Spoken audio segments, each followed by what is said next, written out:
কে বলবে বয়সটা মাত্র ১৯? ম্যাচে রাইট উইংয়ে দাঁড়িয়ে ১৯ বছরের ব্রাজিলিয়ান এই তরুণ স্কটল্যান্ডের বিশ্বসেরা ডিফেন্ডারদের যেভাবে নাচিয়েছেন তা এক কথায় অবিশ্বাস্য। রাফিনিয়ার ইনজুরিতে শঙ্কার কালো মেঘ জমেছিল ব্রাজিল শিবিরে, কিন্তু সেই শঙ্কায় শাপে বর হলো সেলেসাউদের জন্য।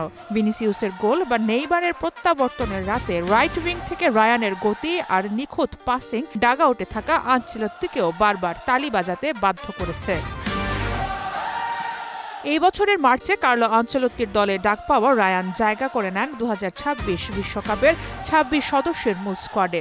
রাফিনিয়ার ইনজুরিতে হাইতির বিপক্ষে বদলি হিসেবে অভিষেকের পর আসল চমক রায়ান দেখালেন স্কটল্যান্ডের বিপক্ষে।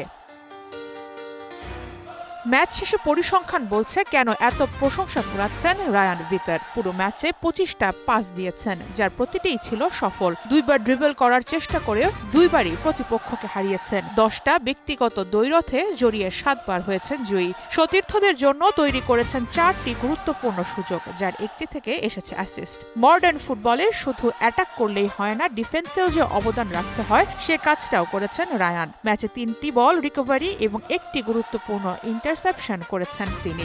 রায়ান যে দুর্দান্ত ম্যাচ রিড করতে পারে সেই প্রমাণটাও মিলেছে স্কটল্যান্ডের বিপক্ষে।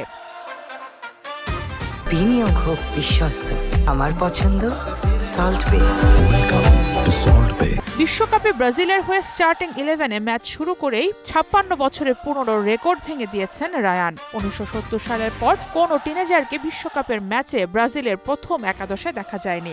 আনচেলত্তির এই সাহসী সিদ্ধান্তই ম্যাচের পর সবথেকে বড় আলোচনার বিষয় হয়ে উঠেছে।